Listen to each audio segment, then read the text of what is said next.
Hi, I'm Mika Hansson, editor of IdentityWeek.net. I'm joined now by Mika Hansson, who is Senior Policy Advisor for the National Board of Police. Good afternoon to you, Mika. How could the KLM Digital Travel Certificate better help to manage counterfeiting and fraud?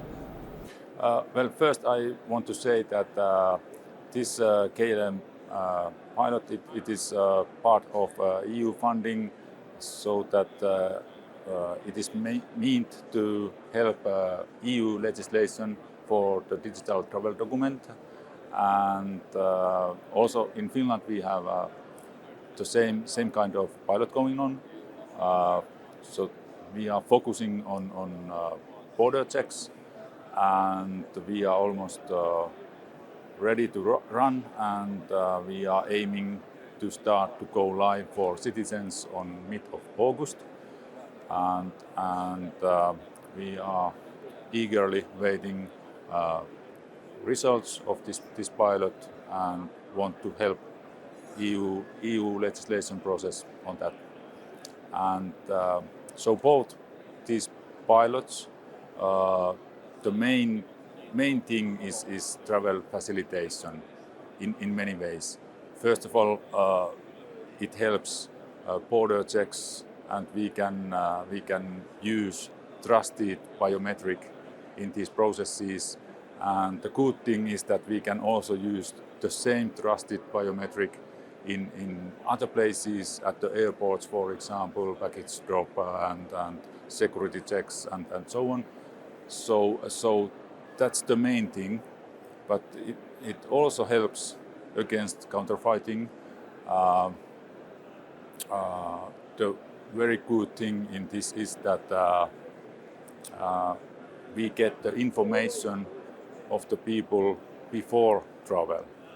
So person normally send DTC, so digital travel document, from the phone app, and we get it before the travel, so we are able to do the security checks and register checks, for example, and we can focus on the right people when we are talking about the more we are focusing on the correct people that needs to be checked more. So yes, it helps against counterfeiting, but the main thing is facilitation. Thank you. What would you say to the argument around biometric technologies contributing to this idea of surveillance? And are they actually very useful in policing? Well, you are dropping me quite hard questions, but I try to answer. So yes, it's always risk. If you are using biometric in any way, there is always that risk. So we need to take that very carefully, that thing, and we need to plan the whole design, the architecture. We need to keep in mind that we minimize the risks of this, and we also need legislation, and after that we need also the monitoring. So I think those are the main things when we are focusing that you cannot use the biometric on for surveillance purposes. It's a big question. How important is collaboration and sharing biometric data with other authorities, like travel authorities, border control, for the management of immigration and obviously crimes? Yes. I think it's good. It's good, but you just mentioned that there is also risks, but I think the best way is that we use trusted biometric from one base. That is, for example, the travel document and biometry in travel documents, and we are talking about these digital travel documents now. But anyway, it's the trusted base for using the biometrics. So we also need to share it and use it in a wise way. Certainly.